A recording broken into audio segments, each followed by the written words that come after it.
Welcome to the IRET Radio Wednesday podcast and a videocast. My name's Stuart Lochhead. Sitting beside me today are Norrie Stewart and Jimmy Hutton. Hi there, Jimmy. All right. Hi there, Norrie. Stuart. Right. We have we have quite a lot of people making comments these days, but we have one very loyal person that's commenting, and she's posted quite an interesting response to the show we did the other day, which I called Taser the Wains. Great stuff, she says. Anyway, Norrie, you are right. In the pragmatic sense, we would want the First Minister to continue to lead us into the election and afterwards to bring us independence. She's obviously got however, otherwise I wouldn't be reading this out, would it? If she was ever going to do that, of course, which must now at least be questionable, there are only three options that explain the inertia. Either she has been nobbled, or she is terrified of confrontation, or she does not want independence, but wants to hang on to power. One last point she makes is, on this part, no independence movement in the history of the world ever stated that it wanted to take one legal route and one only, which the opposition controls absolutely. Which of you wants to go first? Well, I suppose I should. I mean, that isn't really my position. My position is I need to see a reliable alternative route. Now, you and I spoke about this morning, Stuart. We're getting impatient. Of course we are. We're all getting impatient. Numbers are looking good. SNP is hugely popular, as is Nicola Sturgeon. Independence is sitting at round about, well, let's be conservative and say 55%. So of course we're independent. We want a referendum now when we're peaking. But as I said this morning, the way we got here was not impatience. You know, that's 10 points up from the 45 of the 2014 referendum. I understand the impatience. I've got good reason to be a bit impatient. But there's part of me that thinks until we see a credible alternative. Now, we're going to talk about Kenny MacAskill's piece on wings, which I don't think is a credible alternative. I'm going to sit on the fence on this one. I'll continue to support the SNP and Sturgeon, purely and simply because they've done really well getting us to where we are. Do we need an alternative? Yes, and for two reasons. One of them is as leverage against the SNP's slow progress. The other one is the quicker the better. But do we need to totally discount the methodology that's got us to where we are at the moment and may well get us past the 60%? I need some convincing on that one, and I haven't been convinced yet. Jimmy? Yeah, I agree with much of what Norrie said there. Oh dear. Just, yeah, what I would say though is there's a bit of fear, and it's not just the fear when you've had a sesh and worry that you really shouldn't have seshed. It's a genuine fear that English nationalism is on the rise and is on the march. And frankly, they ain't got Johnny Foreigner to blame for their country being a shithole anymore. So the first people that are going to get blamed for it are us. Scotland's going to get blamed for absolutely everything by the Tories for the next couple of years because it suits them. They will have support on their side to take whatever punitive action they choose to take against Holyrood and the people of Scotland.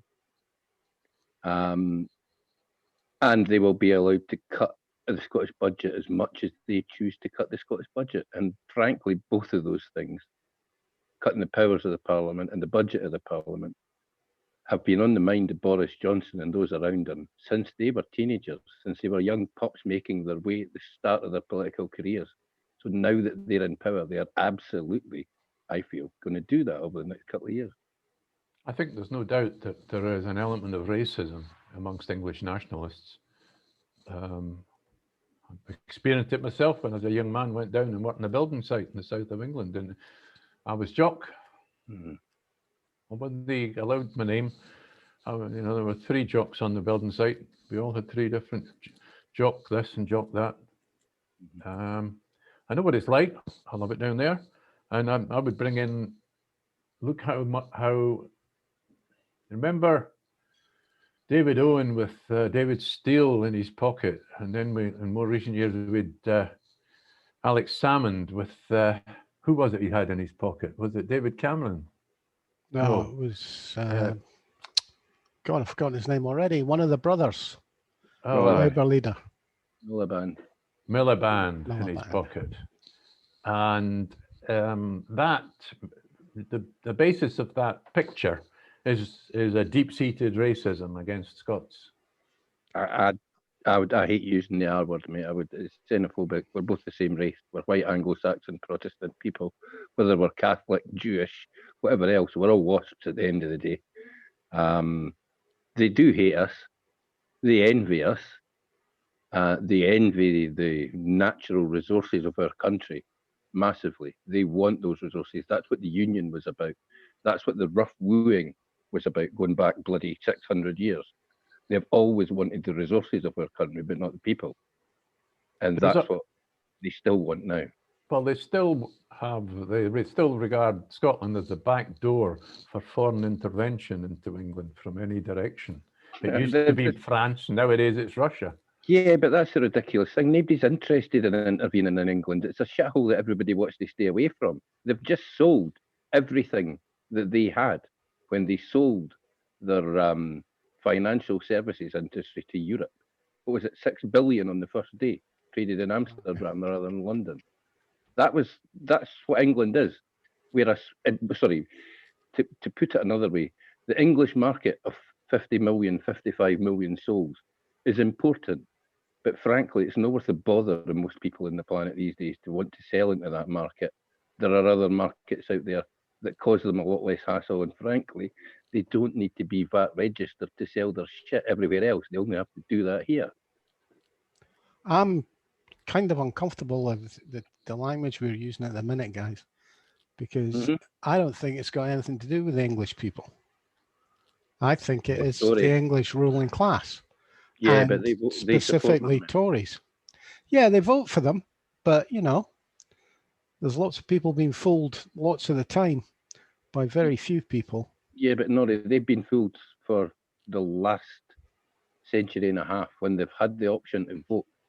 60, 70, 80% of the time they've chosen to vote for the party that basically represents the ruling class of England. They choose to be ruled by who they consider their betters. Yeah, I think that's true. I think there was another point that struck me earlier today when I was reading these pieces. There's going to come a point, here I agree with Peter Bell, there's going to come a point where Scotland is almost going to have to suffer at the hands of Westminster. Now, we were talking about losing powers, which has already happened with the Internal Market Bill for Holyrood. But what the Tories have to be very careful of is the amount of pain that they choose to inflict north of the border, because each whip lash is going to be another 5,000 votes for independence. There's more to it than that, now you're in that area. You've got to think of it's now the Mar question. What are the democratic tools left? Well, you didn't give me a chance to finish what I was going to say. At which point, the groundswell against what will be done to Scotland, regardless of the spin put on it, will force that question into everybody's head. How do we get out of this? How do we get a say in this if we can't do it democratically? How does that impact the swing voter or the comfortable middle classes in Scotland? Yeah, but the middle classes will cease to be as comfortable. You also get the arguments where the stuff we're seeing played out yesterday about finances and money that was or wasn't provided by London for business assistance. And you've got the leader of the Scottish Tories, who sits in the English Parliament at the moment, hasn't even got the balls to stand to sit in the Scottish Parliament and will get in on the list vote because he knows if he stood in a constituency, he would be rejected by the electorate. Well, you've got him telling us that the Scottish government are somehow stashing away the money that England's largesse has presented to us, and that they aren't handing it out to businesses. The books are open. You can take a look, Dougie. You can take a look. The figures are absolutely there.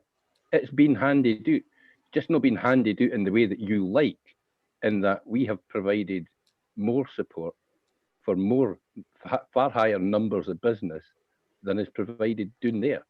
Well, on that specific point, just to keep us right up to date, Boris made a statement in the House this morning.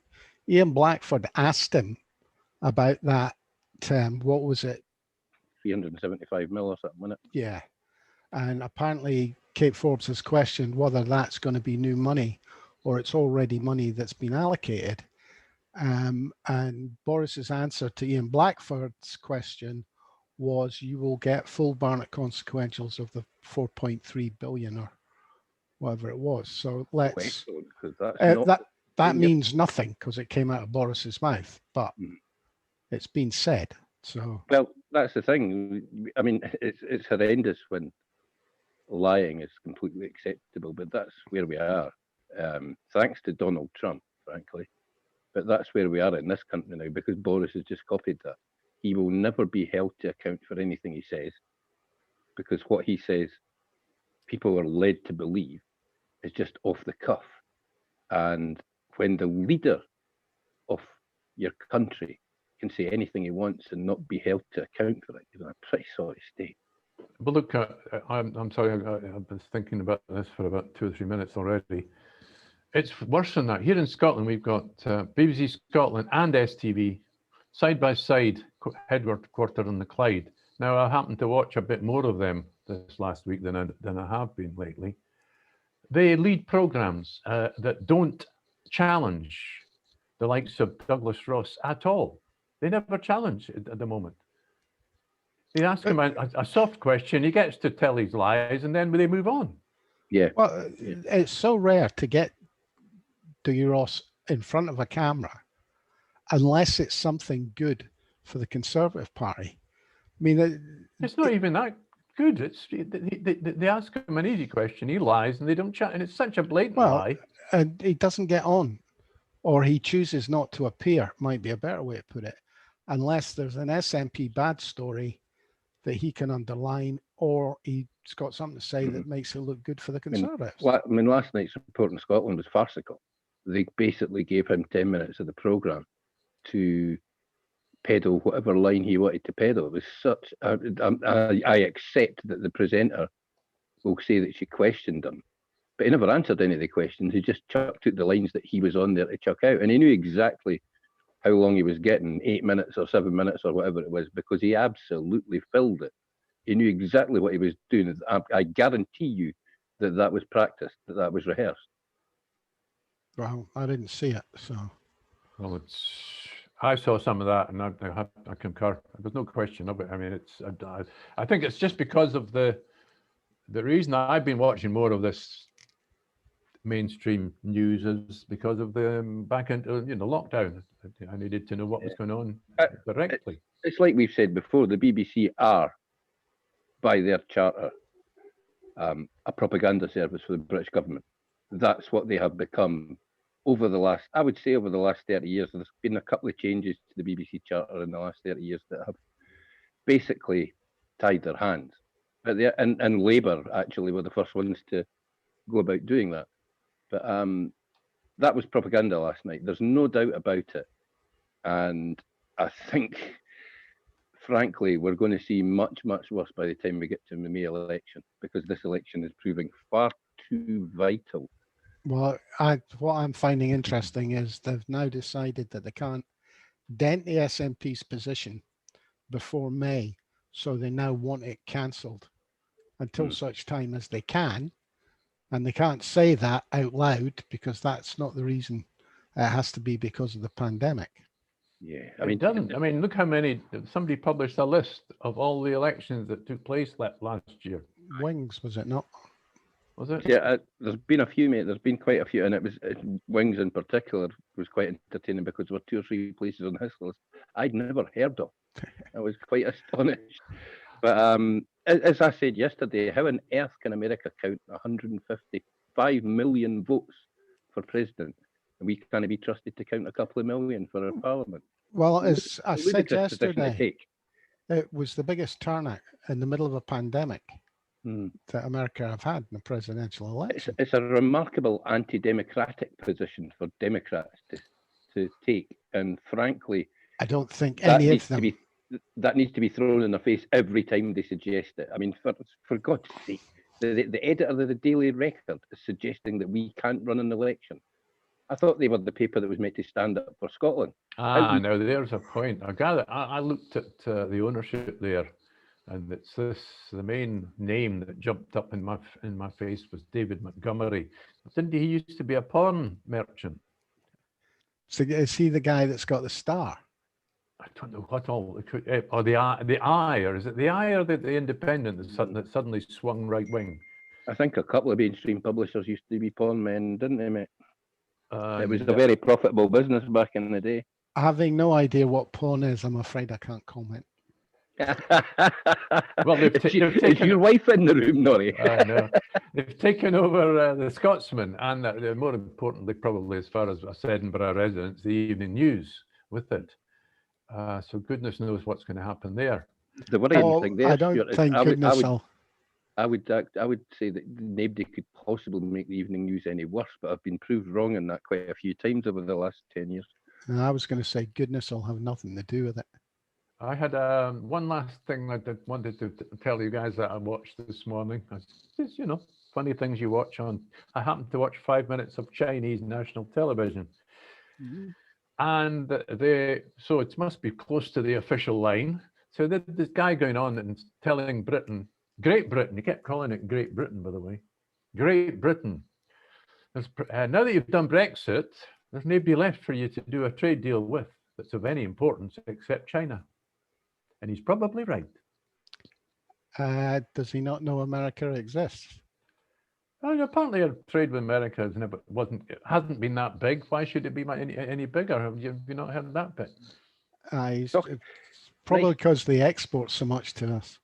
Nicely brought up though, Norrie. Can we just segue into, just for 2 minutes, into American politics and point out good that idea. Yeah. It looks very like the Democrats will hold control of the Senate later on today, because they've already won one of the runoffs in Georgia and are ahead in the other. And that gives Joe Biden about a year, possibly less than that. They always talk about the first 100 days in America, but he'll have the White House, the Senate, and the Congress for a couple of years until the midterms.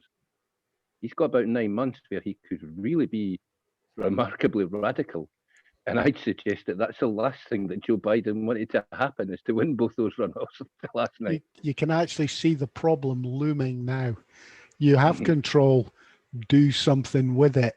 Yeah, that's really not what they want. I'll tell you who will be happy, though, the lobbyists, because the amount of corporate money that's going to be thrown at swing votes and soft Republicans or Democrats in the next year or two will be massive.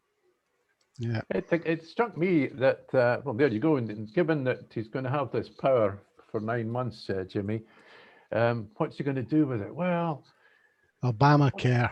But he might fancy an advent. He's very pro-Irish.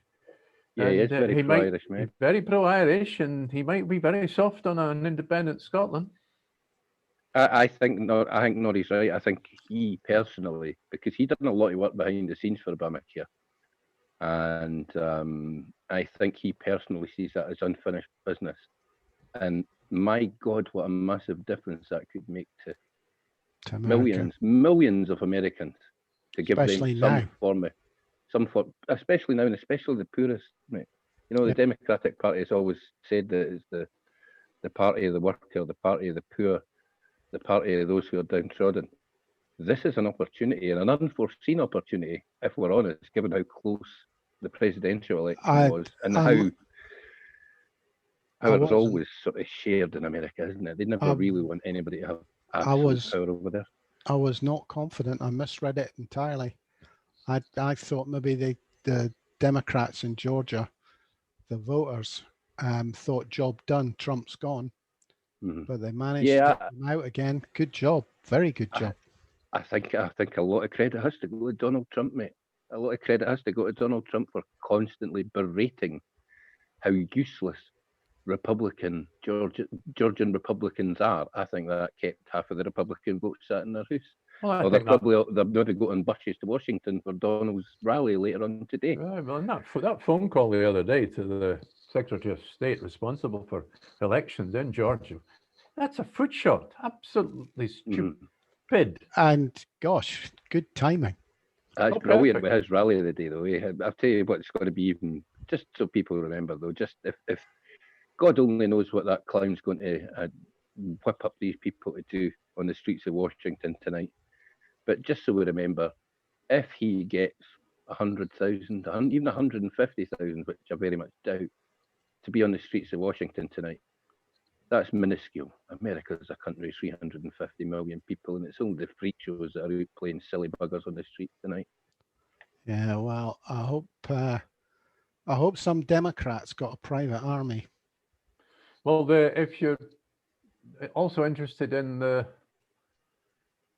how do you call it? Well, they're going to call the election, the presidential election, I think it's at 6 o'clock our time, the votes.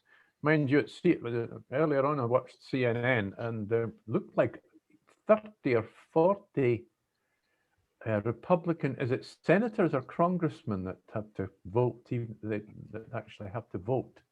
So there's still a formal process to go through today. Yeah, but they can't actually stop it happening. No, they can't actually stop it happening, but there was an awful lot of faces up on the screen that had agreed to go against what they were supposed to do. So, yeah, but most of them are doing it for purely selfish reasons, Stuart, and that they have to keep raising money because they'll need elected in the next few years. Ted Cruz actually wants to be the nominee next time around, so that's why he's kind of being front and centre of all that. Yeah, well, back to this country.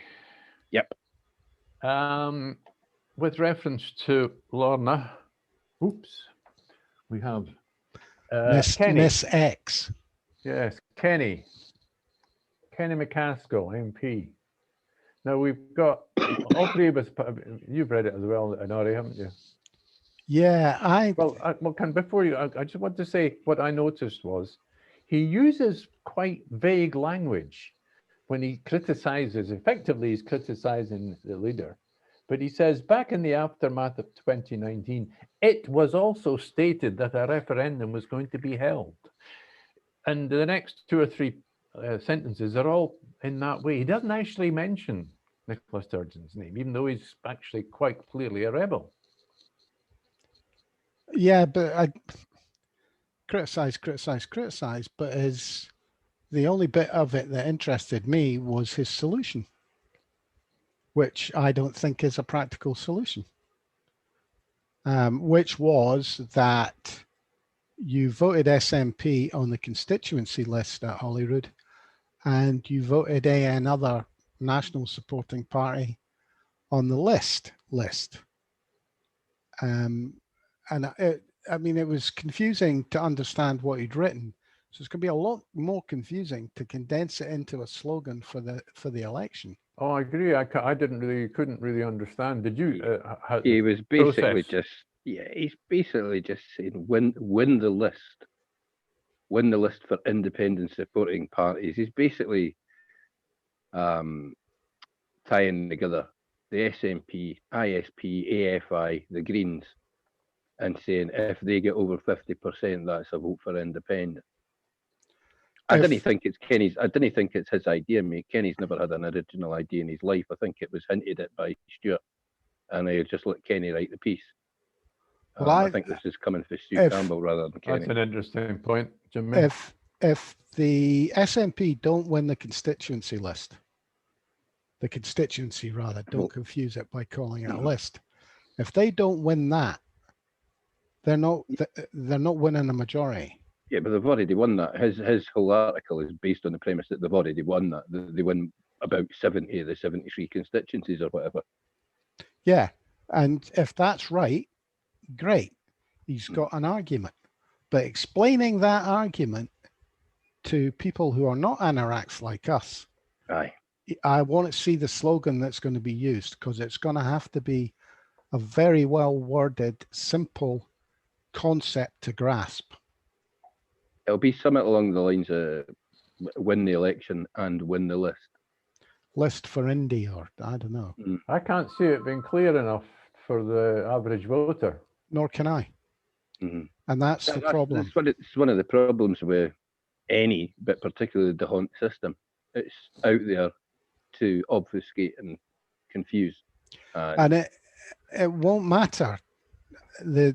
Whatever the result is, the spin from the media, the anti-SNP media, pro-union media, will take the number that makes the SNP look worst. Aye. So if it's the worst looking number is the number of votes, they'll take that. If it's the number of seats, they'll take that. If it's the list against the constituency, they'll take that. And we know that. So without a total 100% clean sweep, they'll find a way to make it an argument against support for Indy.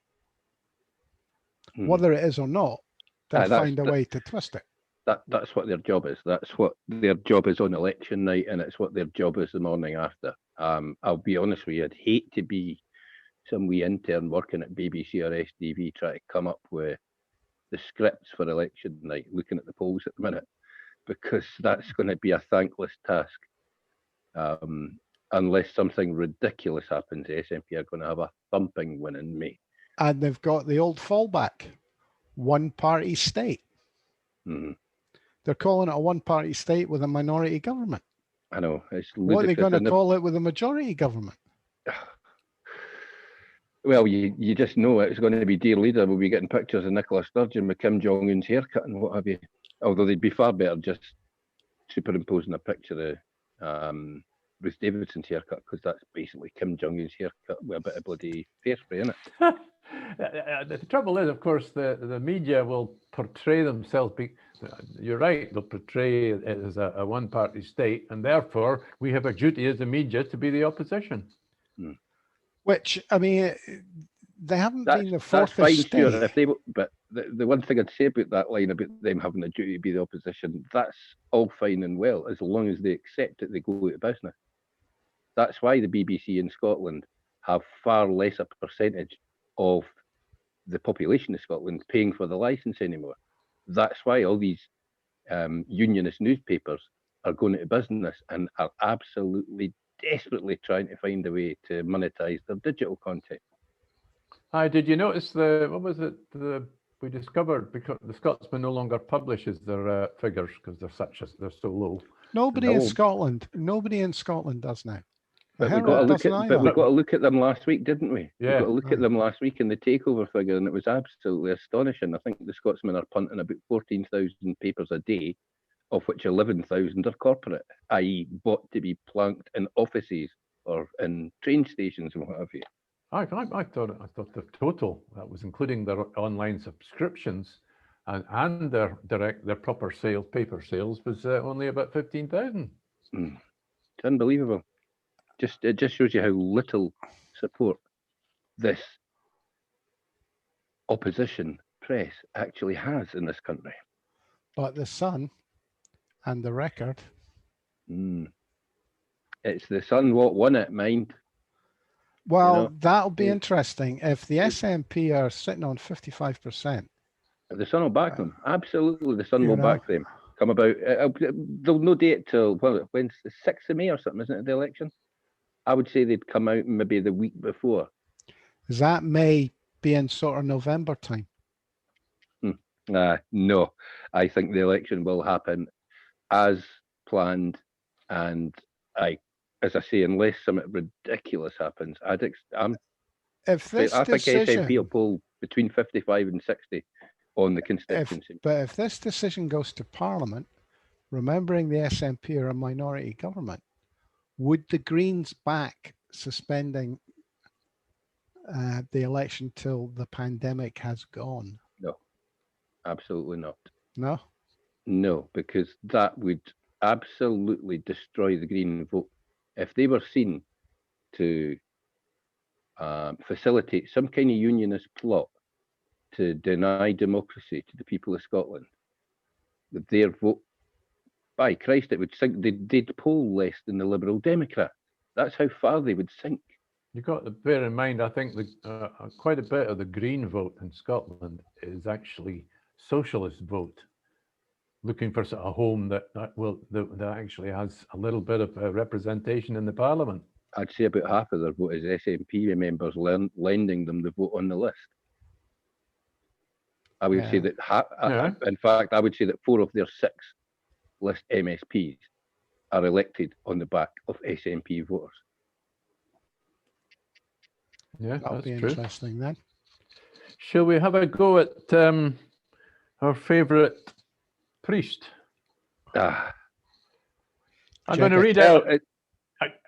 This is a classic. So this is a wonderful bit here because it ends up with a day and it mentions infamy. As of 11 o'clock in the evening on the 31st of December 2020, in other words, Hogmanay, New Year, a day that will live on in infamy, Scotland is entirely subject to the will and pleasure of Westminster, the Parliament of England. The future of our democracy, our devolved Parliament, depends wholly on the tolerance and patience of England, English MPs, and the English qua British government in London. Well, we know he lives in Ireland, and I think he's got a lot of soft spots. And in fact, when the language he uses, he talks about the occupied counties, doesn't he? It's only taken him, what, a year and a half to catch up with Peter Bell. aye. I don't know. I think blog wars. I would like to say to all the bloggers out there, blog wars. Can we just know? It's a pain in the arse when you all start infighting and bitching at each other. And frankly, I enjoy your content, but I didn't enjoy all the nonsense and nastiness. So gonna no bother. Didn't give us a blogger civil war because it's just dull. And frankly, it shows you up for the bunch of fuds that he's actually are. Oh, come on, mate. Jeggett, just as an example, is now refusing to follow COVID restrictions in Ireland because he's sick and tired of them. That's a good way to look after your flock, isn't it? I'm sick and tired of restrictions, so I refuse to follow them. No, I think he's an ex-priest, mate. I think so. All right. Okay. Well, one of the things that let's hear this bit as well. This is the bit that gets me, though. This is, instead of blaming the English, we should be blaming ourselves. Yet we find ourselves in the uncomfortable position where we cannot blame England or the British government for the predicament in which we find ourselves. At every single step of the Brexit drama, the Scottish National Party and the Scottish government rejected opportunities that would have paved the way to a referendum and independence. How do we feel about that then? There's a bandwagon rolling through Bloggerland.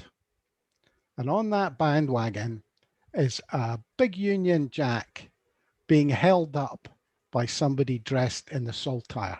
That's the way they view it. I do not understand how we got here. I don't understand why nobody has looked at how we got here. We got here on the back of the SNP making decisions about long-term goals. That's why we're here. Now, you can be impatient if you want, but as I said to Stuart this morning in a private conversation, show me how we would have got here, led by any of the bloggers that have got something against the SNP's timing.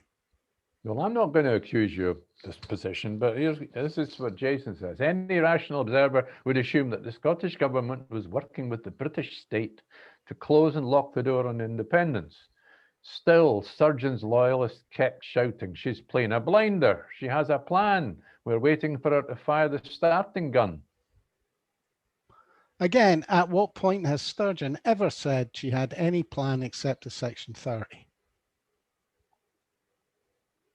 Silence was the loud reply. She's never talked about a plan B. Is she a gradualist?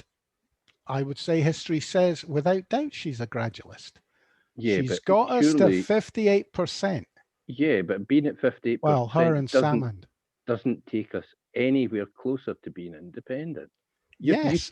You talk about patience, mate. The reason that people are impatient is because they see the English nationalism, and it's frankly, it's disgusting, it's ugly, And it's been pointing at Europe for the last 10 years, and look at where that's got us. That has reduced our rights as people in our own country and on our own continent. And they see that ire and Jimmy, that bile being pointed north, because there's nowhere else to point it now. They can't point it at Ireland. They can't point it at Wales, because they, the English, have spent the last 3 centuries indicating that Wales is meaningless and the Welsh people are meaningless. So the only place it's going to be pointed is at us. And when somebody comes up with a way to get to independence, I will be open to it. When somebody shows me a plan that I think can work, I'll be open to it. I've suggested various ways myself. I'll be open to it. But at this point, all I hear is get it done quickly. How are we going to do that? Well, we'll just ignore Westminster. Well, you mean UDI? Oh no, we're not going to utter the words UDI. If you want UDI, say you want UDI. I'd call it anything you bloody want, mate. I want independence, and I want the politicians in Scotland to push for it. I want SNP politicians who say that they back the independence for Scotland to do something about it. And frankly, sitting there going, we're going to ask for a Section 30 again, is meaningless. I'll tell you what happens when you ask for a Section 30. Boris says no. Right. Okay. And so, he just told us yesterday, well, or a couple of days ago, that we can have an independence referendum in 2055. Okay. So the Scottish government goes to court, because that's the route if you're not declaring UDI. Yeah, I would declare UDI, mate. I'd tell them to ram it. I'd tell them that we are no longer a part of the union because they have broken the Articles of Union and they've broken the Acts of Union. And I would tell them to ram it, and I'd tell them that they're perfectly welcome to come up here and negotiate the separation of Scotland from the rest of the United Kingdom. But if they didn't, we didn't much care, because we'll be running ourselves as our own country, and the banks are going to either work with us or they're not. Europe would back Scotland. Right now, Scotland would get the backing of a hell of a large amount of the international community, because they see that England's a basket case and that the English Prime Minister is a clown. Sure. Well, I mean, I'm kind of with Jimmy on this, as you know, and I mean, and you, of course, are in danger of being described as a member of Wheesht for Indy. Oh, for fuck's sake, that I'll just need to get out of the Forth Road Bridge and jump off it. I'll drive you out there, mate, but I wouldn't let you jump off it. I'd tie you to the taxi first. I'd charge you for the taxi first. I wouldn't let you. I think, I mean, from my personal position, I mentioned this morning, I think, you know, I've been an activist for independence now for 15 years. And right now, even though I've got all this information coming from all directions, and not that I'm demoralized, but I'm demotivated. And you need your activists to go out on the streets for this election in May. Stuart, when was the last time you put a leaflet through a door? Look, my activism has only once or twice been knocking on doors. Thank you very much. That's not what I've done.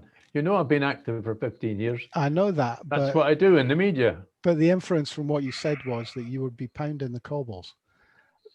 They didn't need people pounding the cobbles. The SNP will win this election in a landslide. These 18 polls aren't wrong.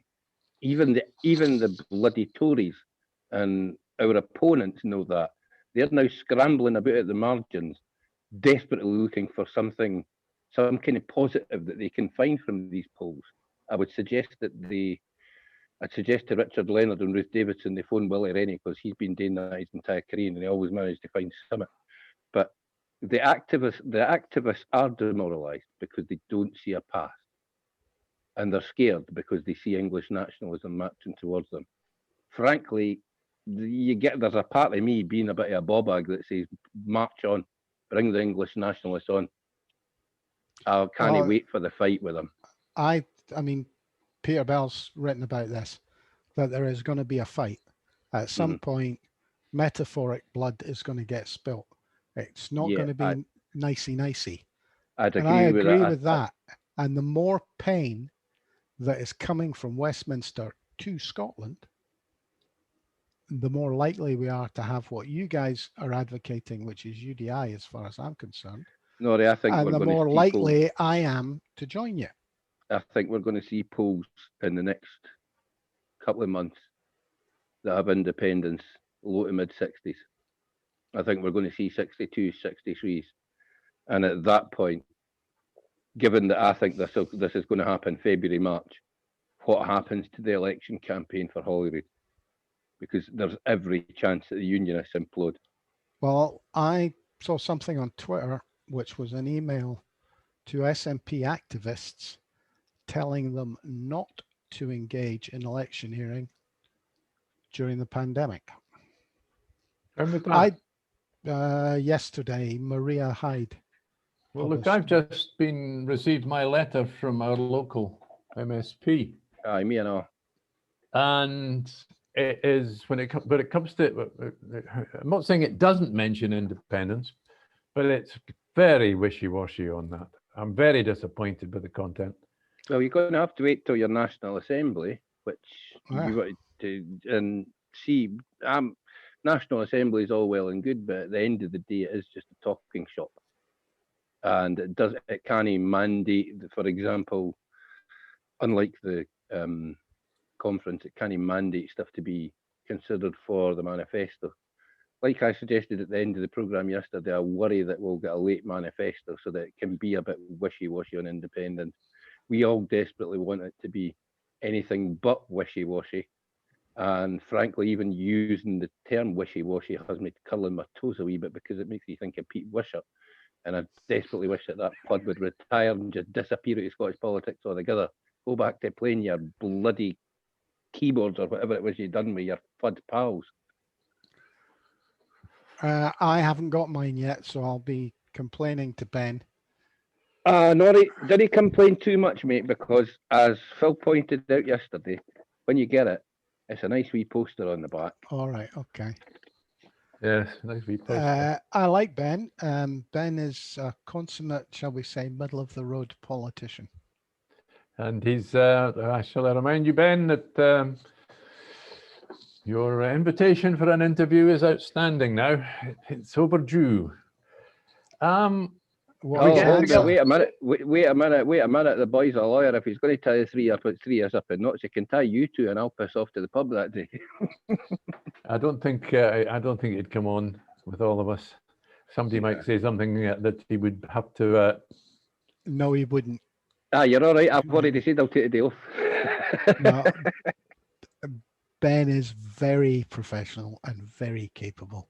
Mm-hmm. I'd agree with that. Even when you talk to him in the street, he rarely puts a foot wrong. Well, he never puts a foot wrong. Oh, here, Nori, just you mentioning the street there. Just to get a bit parochial for a second, folks. Did you see the state of the boy in Constitution Street's house with the cracks that have opened up since the tramworks? Oh, I saw those photographs, yes. See the stuff online, he's got cracks all over his house, Nori, and the tramworks turned up at his door and said, no, we monitor our vibrations very closely and we are within normal operating parameters. Therefore, if any cracks have opened up in your house, it wasn't us. That's the kind of thing we want to be talking to Ben about, innit? Where about in Constitution Street? I think it's at the bottom end, mate. My end. Yeah, your end, aye. I wouldn't get too parochial, but it is an issue that would interest a lot of people. If you're going to have tramworks coming down your street and they're going to damage your house and they're going to deny responsibility, well, I'm sorry, that falls all the way back to the Scottish government, I would say. Mm-hmm. Stuart, all you need to think about is dry weather, wet weather. It's all built on sand down that end. All of it. And hopefully our next government from May won't be built on the same kind of foundations. Very nice. That's one. A bit highfalutin. Yeah. Has anybody got anything more uplifting to say? I did catch the end of, it'll be the STV News. All three, God, I can't remember their names. I've got a clip. Yeah, it's a cracking. It's a cracking clip. I seen it this morning. I charge on, play the clip, mate. That's quite entertaining. I'll play it for you. Oh, good. I don't even know what it is. It's a surprise to me. Should there be 4 decades between independence? Should there be 4 decades between independence referendums? And so the idea that you would hang about for God knows how many more governments and God knows how many more elections before we have another independence referendum seems to me just mince, to use a technical term. Andy, Ruth thinks it's mince. What did you think of Boris Johnson's idea that another 41 years would be a good time to have it? Oh, I kind of separate it into two aspects. I mean, you know, the actual comment itself was just a Boris offhand comment. You know, if you watch it, he didn't say anything about the actual timescale. He just kind of made an offhand comment, related it to the EU referendum.